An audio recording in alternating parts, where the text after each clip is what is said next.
Hello, welcome back to my channel. If you're new here, my name is Allie, and today's vlog is technically, I think, my first actual vlog that I'm starting in the new year. I have other ones that are already started that you guys are going to see.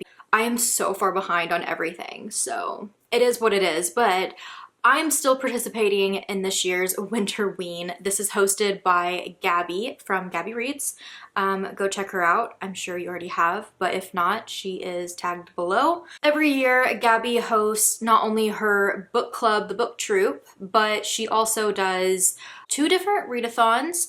The Summerween, which has been going for much longer, and it's usually like July-ish, and then Winterween, which is in January now. I have participated every Winterween. I've missed quite a few Summerweens because I'm usually going through it in the summer and just can't bring myself to function enough to participate, if you will. I am obsessed with this year's theme. She went very vampire, and her sister is the one who does like all of the graphics and stuff for this. Her name is Rachel. You should definitely check out her Instagram. She is so talented. Both of them are just so creative, and they're just such fun readathons. Every year it's super creative with 5 different bookish prompts, but there is also Instagram prompts for this 7-day readathon, as well as these new cute like bingo boards that you can fill up with not only your like book prompts, but also with like activities, which I just find so much fun, especially for my vlogs, because it gives me like activities to do in these videos. But that is the gist of things. If you did miss out on Winterween, you can always join Gabby in the summer for Summerween. Now let's get into the TBR, because today's task, which is technically for Instagram, but I typically usually just do them in my videos, is to post your TBR. So we're going over the TBR right now. In no particular reading order, I'm just going to go in the order of prompts that they have listed. The first one, like always, is to read a book in the dark or at night. And I chose you might notice some books that have disappeared from behind me because I completely forgot to grab my TBR. So now I'm ready.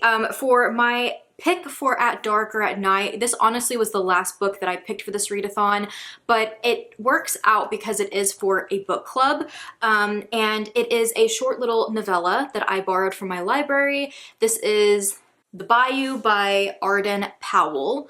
I always try to include a novella to have like a shorter read for when I'm in the mood for it. I will be reading this one physically, so it's gonna have to be probably by candlelight or a little lamp or something to fit that prompt, but I will be reading it at night, if anything. Next up, we have read a horror or thriller book, and for this one, I am choosing a contender from my 25 and 2025 that I did not get to. It is more of a thriller than horror. This is Kill Creatures by, is it Rory Powell? Yes, this was a wild card one that I threw on my 25 and 2025.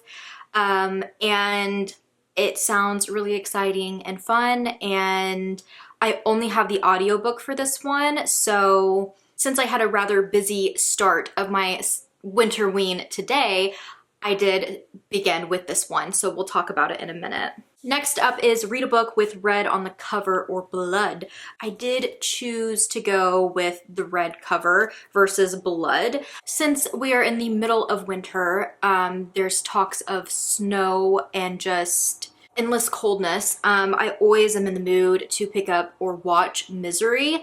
And this is another book club pick. I'll talk about it more when we get to Misery, but there is red on the cover. I actually have the cover from like the movie, but I just think it screams Winterween, so I'm excited to have my first Stephen King of the year, and it is a reread. I have read Misery before, but I'm always down to read it, and since it's also for a book club, I kind of want to refresh like my memory on it, even though it is one that definitely sticks with you, but it's a fun one. And to be on theme, read a book with vampires or you can make this werewolves, witches, etc. something different if you're not in the mood for a vampire read. I'm always in the mood for a vampire read.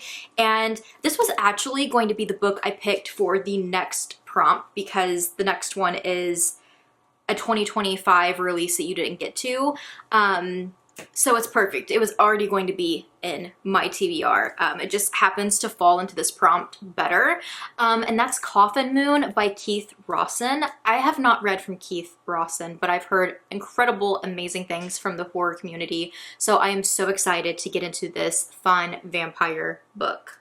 And like I mentioned, the last one is a 2025 release that you didn't get to, and this is also perfect for Lucky Day by Chuck Tingle because I always read Chuck Tingle's horror and I have not gotten around to this one yet, and I don't know why. It's a pretty short one as well, and I've heard incredible, amazing things about it. I believe I have the audiobook of it already too, so I need to tackle it and see what all the hype is about. I mean, the cover is all already like stunning, and I have the aardvark edition that, oh my gosh, beautiful. So that is my TBR for Winterween. I have the lineup plus the audiobook. A lot of reading to do this week. I did start off my Winterween today with Kill Creatures. This is a, say, thriller more than a horror, but there definitely is horror elements. Some body horror, gory moments, descriptions. But this was a wild card that I threw on my 25 and 2025, which I'm still determined to finish, even if it is the new year. Down there. That wild card because not only does it lean more thriller than horror, and I kind of wanted them to, for the most part, be horror, it also is YA. And I didn't know that when I picked it for my 25 and 2025. Otherwise, it wouldn't have been on there. But nevertheless, the cover, if it's not already like so stunning, I would own this if I enjoyed it more than I did. But the cover really drew me in. But on top of that, I just thought the description, synopsis of this was really entertaining and fun. And since this is more of like a thriller book, it's hard to talk about without spoiling. So I do just kind of want to give you guys a brief synopsis from Goodreads. Last summer, Nan's 3 best friends disappeared into Salt Cedar Canyon. She spent the year since grieving their loss and avoiding questions about what happened that night. Now, on the anniversary, she's ready to say goodbye, and so are the girls' families, who have reconvened to hold a memorial. But their vigil is interrupted by the shocking return of one of the missing girls alive. Everybody is overjoyed, everybody, that is, except Nan, who was pretty sure they were dead. After all, she's the one who killed them. The description is fun and it's exciting, but definitely it sounds like one that's been done before. I'm not gonna lie. But with that being said, I did rather enjoy my time with this. I do think audiobook is the way to go. It was just very entertaining and fast-paced that way. It was easy to throw it on and journal or do a craft or something and just kind of like have it going in the background. You also have to have the mindset of Nan being this young girl. So like, not to say it was insufferable, but like, it's not going to be a character you really fall for in a way. And although there was moments where like my heart went out for this young girl, at the same time, I was just down for the ride to see what happened, what made her decide to do these things, and how she was gonna get out of it. It definitely has a lot of drama that comes into play if you like that type of book. I definitely feel like there was moments of like, oh my gosh, you know, when certain scenes were described. What's also really cool about this one, if you have the physical copy, there is a map. You get to actually download the map with your purchase of the audiobook. So I feel like I wish that it would have came into play a little bit more. The only time the map came into play was kind of like an interrogation type of ordeal, or briefly with flashbacks as we are gradually learning the story along with the present kind of going, so it kind of jumps back into time. But yeah, I do wish that the locations were mentioned a little bit more than they were, and maybe like described a little bit more. I feel like certain scenes would be like so like atmospheric, and then other ones would just be like so dull and be like, I can't even picture what this looks like right now. And I found like the present to be a little bit boring, and sometimes just very unrealistic of what I feel like would actually happen in those instances. Or I guess in a way, like thinking everything would have come undone a lot sooner than it did. So yeah, for my first Winterween book, I'm landing at a 3-star. It wasn't bad. I'm excited to have another 2025 pick checked off my goal, and I'm excited to jump into tomorrow with you guys. I think I'm going to be starting my reread of Misery. I might start it tonight even and just kind of work on that tomorrow and have a lazier day. But I'll see you guys then. Hey, you got some time? Wanna try that thing you like? Oh, come on, boy, don't act surprised, cause I feel you when you're feeling me too. Thought it'd be a fling like in the movies, but when I see you coming, kinda moves me. And now I can't help thinking how we're doing, cause you might be my first one. So let's play this game and promise you'll be honest. Listen closely when I say, first, it's my turn. Never have I ever wanted more than touch. Never have I ever dreamed of more than fun. Never have I ever thought you'd be the one. Guess I'll fall in love. Put a finger down. Look at that, I'm out. Never have I ever thought I'd have someone. Guess I'll fall in love. 1, 2, 3, 4, 5. I'm counting on. You better lose. It's a game we play, but don't play with me. This ain't out of lust. You should be with me. So let's play this game and promise you'll be honest. Hello, I've been gone the past couple of days. I don't know, I have not been feeling it this January. I say every single year, like January is one of my favorite months. It's dark, it's cold, so you're cozy and warm inside, and it just makes for the best reading vibes, in my opinion. And I personally always love the fact that the month feels like a year long. Like, it's so long, but I'm like, oh my gosh, I'm gonna read so many books, and usually I do. But this month, I'm not feeling it. I honestly think it's mental health, and also the state of the world is so sad right now.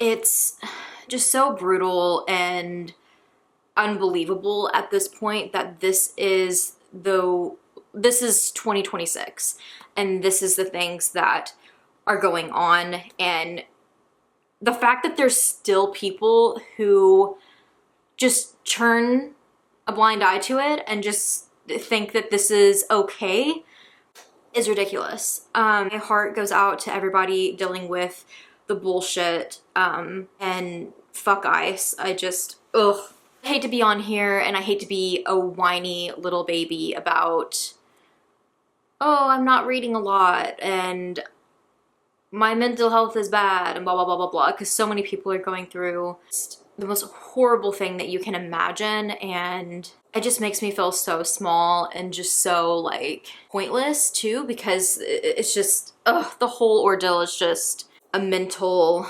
fuck. Like, it's awful times we are living in right now.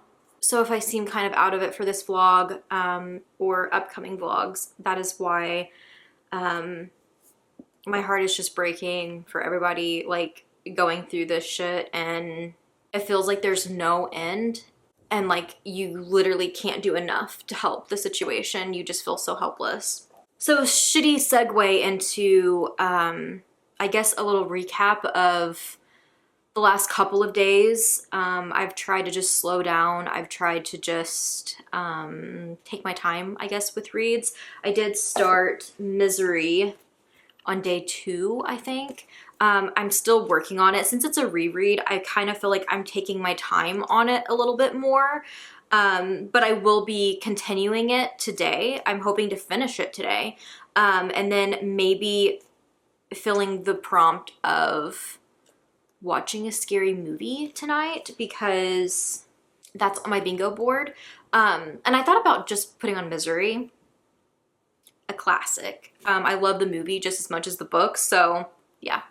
But for today's prompt, current read is Misery, and hopefully we can have a little movie night to fill that prompt too. Day 3, I showed you guys a little bit of a little reading routine, but dark night themed for my book pick, the Bayou. A quick little rundown of why I chose this one. I mentioned before, I do like novellas for readathons like this. This is a week long and I have 5 prompts to fill. Yes, you can double up, but like, where's the fun in that? I like the challenge, so it is nice to have audiobooks like Kill Creatures and novellas like the Bayou. But this was also the... It's always so confusing explaining this, but I'm in a book club called In the Void. You should definitely check them out. So freaking cool. Sarah is the host and she is incredible. It is a virtual book club, so we meet quarterly over Zoom to discuss our quarterly book. But in between quarter 4 of the previous year and quarter 1 of the new year, we have a mini meeting, and it's where we read a novella and discuss it because we all miss each other since the holidays. So yeah, the pick was The Bayou by Arden, Powell, and the meeting for this is 20-something of this month. So I'm looking forward to that. But I was just really excited to include this in my Winterween to kind of get it out of the way for In the Void. This is a little all over the place.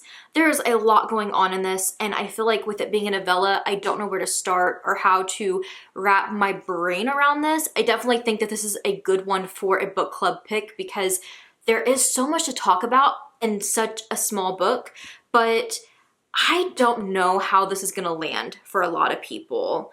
I've seen some reviews on Goodreads and it's kind of been back and forth so far. And I just don't know like how it's going to land in the book club, but it's probably one that I've been the most excited for to read and to want and just to wonder what people are going to say in the book club, because it's that like, I feel like mixed review vibes. So this is a small town, Louisiana, 1935. Going back in time, the vibes of like the time, I feel like is stunning. Like I feel like the way that this author writes about Bayou and like the scenery, atmosphere and all of that is stunning. Also, the way that they describe like the appearance of characters, incredible. And honestly, I would feel like the character in general as a whole, besides our main character, I feel like falls a little flat for me. I didn't really mind the main character, but like, let me put it this way. It opens with the summer of 1935 was a hot one, the kind of damp, heavy heat that seemed like it would last forever. It then goes on to talk about a cop that's bleeding out at a national bank. We meet our main character, Eugene, who is a journalist, and he is not supposed to be at this bank robbery, but he is there and he is going to get his picture of the infamous bank robbers. This is like a Bonnie and Clyde moment. We have Johnny Walker and Angelique Monet, and they are bank robbers that are infamous and they are robbing bank after bank and then going into hiding. And the opening of this book, oh my God, I was like, I am going to love this one. I'm going to eat this one up. And then, not to spoil, but it just kind of like teeters away from that. These characters do come into play in the story, absolutely, but I feel like they lose their spark with the direction this book goes into, and it just left me sad. Like, I just expected more from this. And not to say that it's a horrible book, it just didn't do or didn't deliver what I wanted it to. And honestly, it felt like a tiny novella that could have the best plots for like 3 different full-length novels. It goes into this like almost like sci-fi, if you will, maybe like supernatural. I don't know how to explain that. Way, and then I don't know. It's also one of those that like, I feel like the beginning of this book, since I loved it so much and it was so hard-hitting, it's gonna stay with me, where I feel like the rest of it is just gonna start slipping away from me. And there's also parts that like I just didn't really see necessary. In a perfect world, I feel like if we stayed with the Bonnie and Clyde moment and the atmosphere of this book, it would have been probably a 5-star book for me. If this author wrote another book about what happens to our main character and the other things that like I don't really want to talk about, I don't even know if it's in the synopsis. A little bit, it talks about gators, and no one can find bodies, so it's kind of like leaning in that direction, and even that didn't deliver the way that I wanted it to. So I feel like if that was like a different story, it would have been great. There's other things. He tangles himself up in Eugene's life and awakens memories Eugene thought he had laid to rest years ago. Memories of the mysterious man who followed Eugene into his dreams, and memories of the Bayou, and of the horrifying entity that lurks beneath the water surface, slowly seeping into the town like a stain. Again, another incredible story, but the 3 of those things and everything else in between all piled together, it was doing too much. I am landing at a 3-star, my second 3-star for Winterween. I definitely will keep Arden Powell on my like authors to look out for, because I really liked the way that this author described the scenery and like the way that they described Johnny Walker and like Angelique Monet and like their, and like the way that they acted, and like I liked the mysteriousness behind them, but I also wanted so much more from them too. But I definitely would be intrigued in future stories for sure. It was really hard to talk about, so hopefully it's not too spoilery. I feel like I tried to navigate it, giving you a good idea of what I thought about it, but also painting a picture of kind of what to expect, because it was a lot in one book. And yeah, like I said, I'm jumping back into Misery today. I'm hoping to finish this and maybe watch the movie tonight for, what is this? I think I said day 4. That's the plan for today. Misery is still just a classic, and if you don't know about it, it is about Paul Sheldon, who is an author. He writes these famous books about this character named Misery, and he has a really bad accident one night, and the opening of the story is a little bit different than the movie. The movie is a classic with James Caan and Kathy Bates. But in the book, he wakes up in a bed in a stranger's house and he's injured, and she is now his caretaker, and she is taking care of him, and she is his #1 fan and wants to know how he is finishing his Misery series that she loves so much, and is she going to be happy with the ending? There's so much more to this. It's a horror that is brutal and makes you kind of feel claustrophobic because of like the one setting and like this poor man like being trapped. It's so good though. I'm so glad to be rereading this. I'm actually rereading it because the Midnight Society book club is going to be talking about this one for their first pick of the year. So another book club, definitely check it out. The Midnight Society, hosted by Elizabeth from Reading Ryerly here on YouTube. I love the book club so, so much, and I think that this is such a fun pick to reread and discuss. So yeah, I can't wait for that.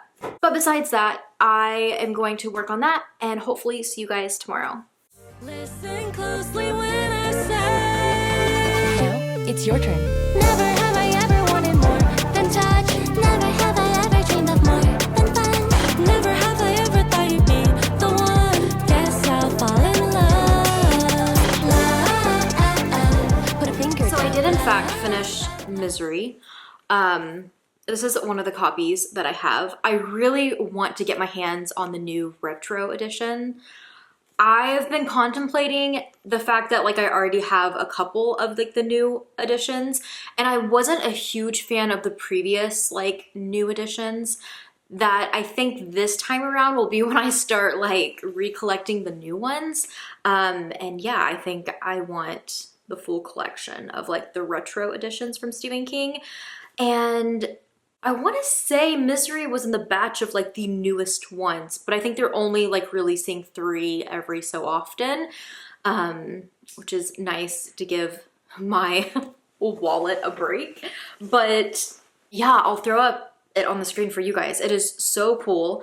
Literally looks like cartoon version right out of the movie, but also like I feel like since I watched Misery as a kid, and it was definitely a watch before like read for me with this. So I've always pictured Kathy Bates and James Caan and like these characters. It's hard for me to picture anything else at this point. So yeah, the first time I read this and now with the reread, I am still picturing them. But I will say, I feel like the book is so much more gruesome and just twisted than the movie. There's definitely very close things, you know, happening between the two. I feel like it's one of those where like you could either read or watch. They're so close.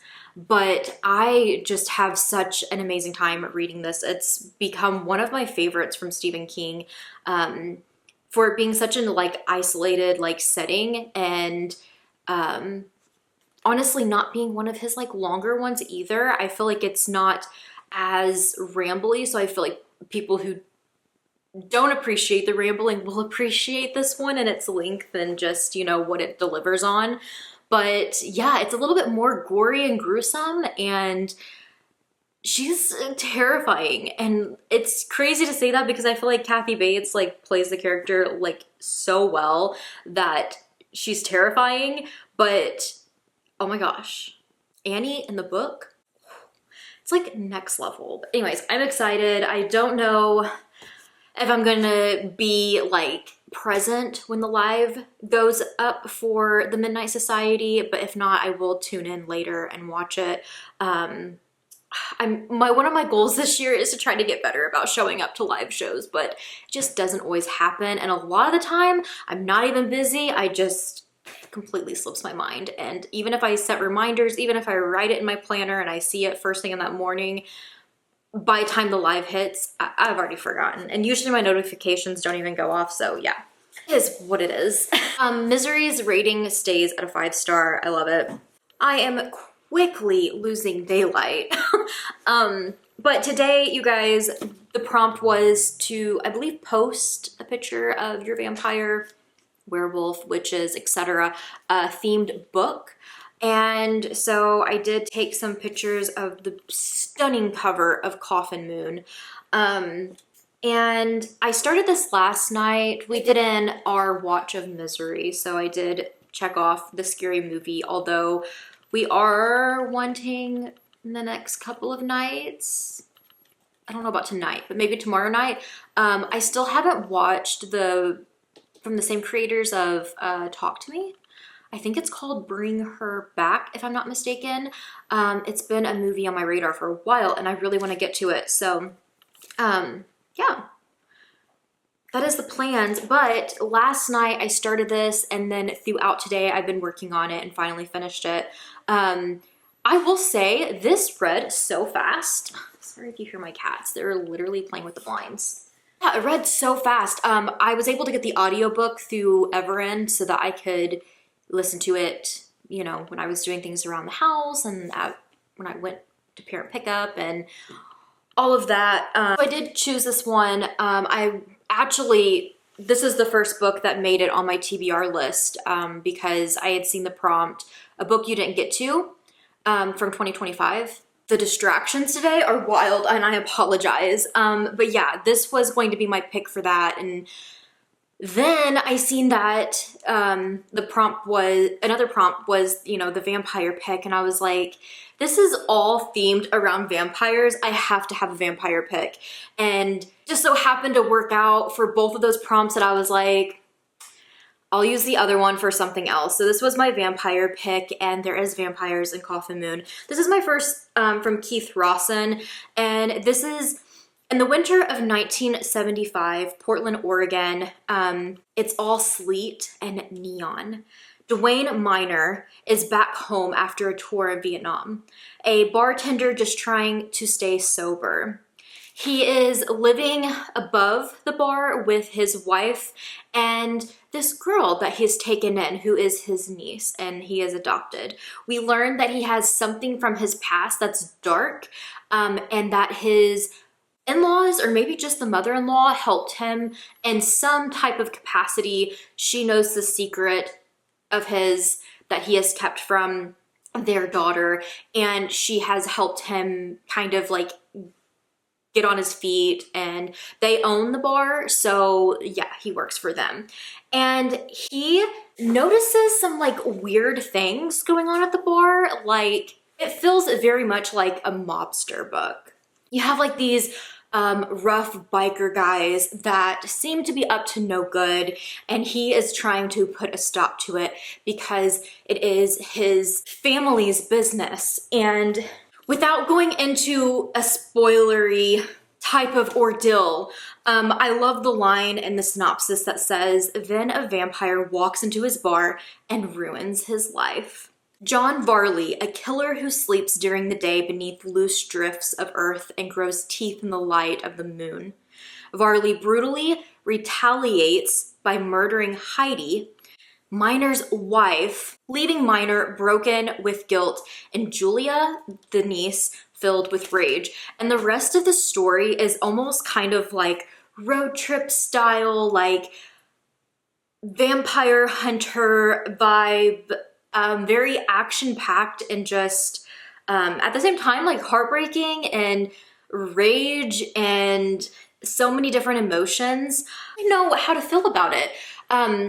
I kept kind of leaning more towards a really high 4-star, but ultimately, you guys, I enjoyed this so much that I think that this is a 5-star read for me. There was just something so exciting about it that kept me like so invested. I couldn't get enough of it. I didn't want to put it down.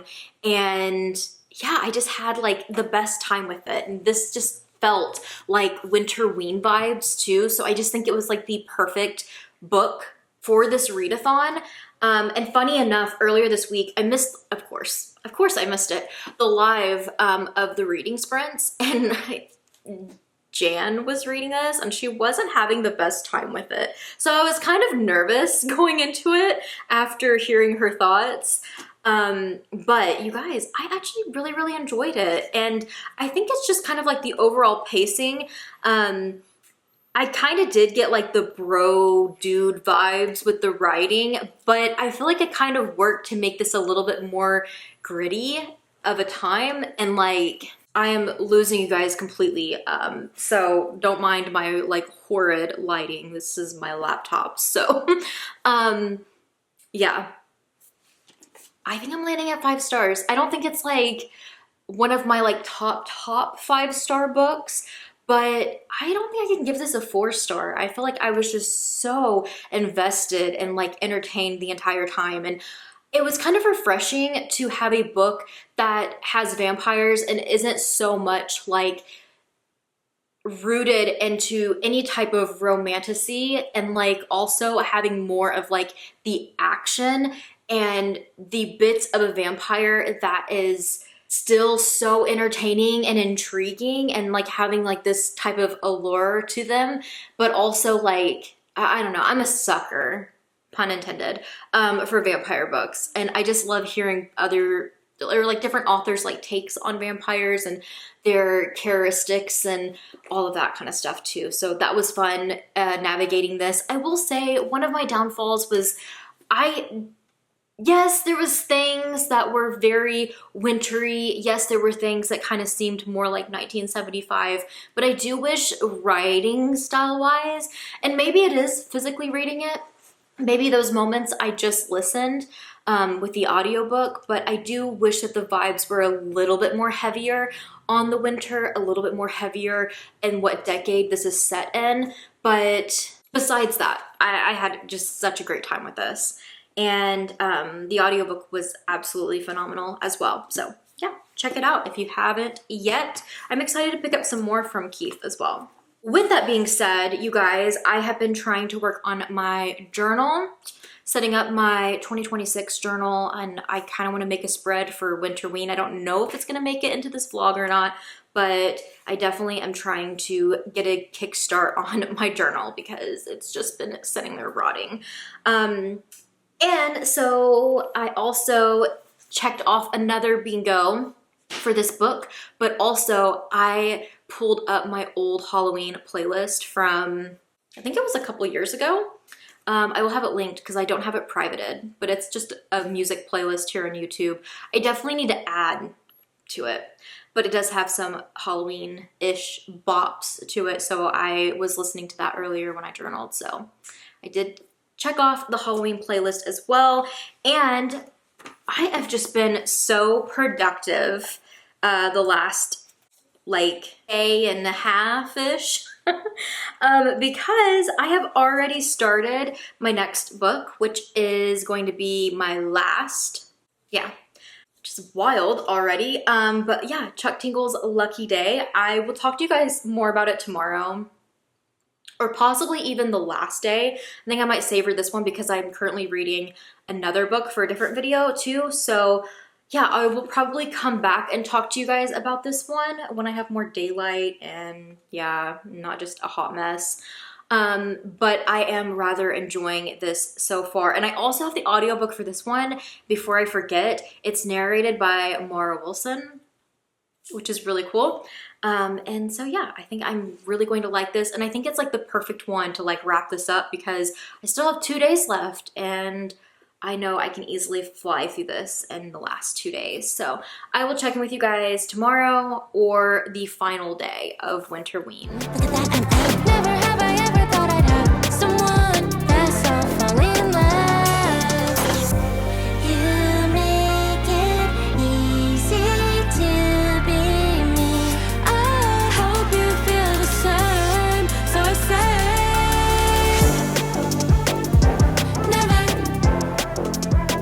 have I ever. Hello you guys, day 3 in a row of literally not wanting to put myself together. I somewhat did the last time I actually checked in and spoke to you guys, but I'm still rocking literally the same hair. I try to make it look cute with like some pieces hanging down and then the rest is in a clip, but it's been another busy day and man, I just feel like I am barely alive this January. Like, it's been tough. I wanted to get on here to wrap up this video too because I just know like my mental health is like plummeting and I don't want to be in front of a camera right now. And I'm just overthinking everything. So I'm like, girl, you got to just wrap up this vlog. Yeah, that's why I wasn't really around yesterday.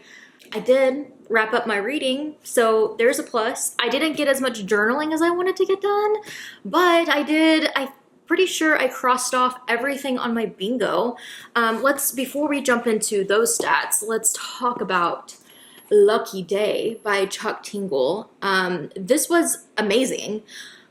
I knew it was going to be, but definitely, like, if I wasn't a Chuck Tingle, like, stan already, I probably would have bought this because of the cover alone. And again, if we can just appreciate this aardvark edition, it is absolutely stunning. I love it. But everything about this is just so cool. So starts 4 years ago. We meet our main character. I think her name is Vera. And it's one of those things where like I mainly listen to the audiobook for this one because it's Mara Wilson. So I'm really bad with names when I listen to audiobooks instead of physically read it. I'm pretty sure her name was Vera.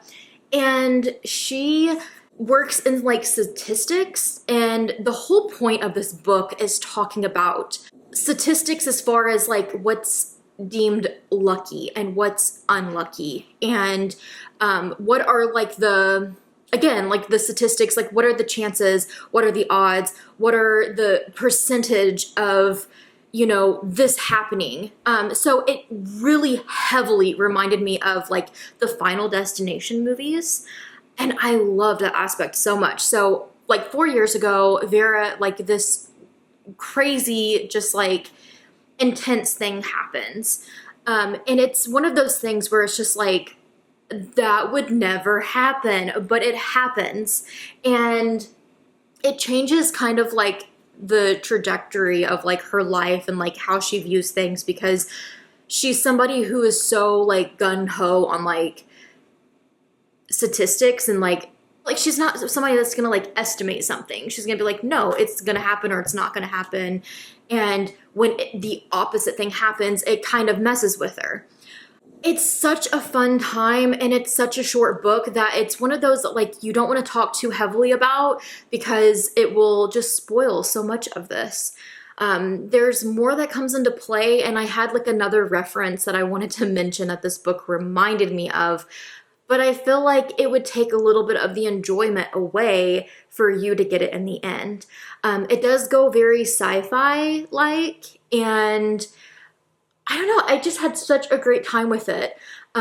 It was very fast paced. There's definitely like statistic parts and like where she's talking. I'm gonna say statistics so much and I'm so sorry. But just there's info dumps that you're just kind of like, you get because it's like what she is kind of like obsessed with. But at the same time, those are like the only, I feel like draggy parts, but they do make sense. And some of them are actually like really cool. And I'm like, oh, I didn't know that. And some of them are just like really brutal, which is also kind of interesting to, you know, learn about, read about. I don't know. I had a good time with it. I continued to think, where is this going? And I feel like it went in different directions to kind of keep your attention and keep a story flowing. I had a great time. I'm landing at 5 stars for another Chuck Tingle. I've read all of his horror now, and I cannot wait for his next one. I think that comes out in the summer. I'm super stoked about it. So come back to my channel because I will be reading more Chuck Tingle in the future for sure. Day 7, it has been a week of Winterween, and this is the stack, plus the audiobook.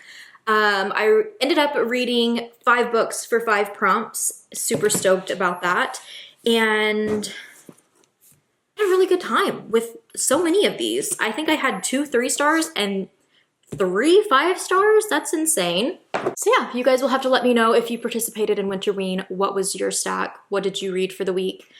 And if you missed it, you can join us. Hopefully I will be joining, but you can join Gabby and everybody for Summerween.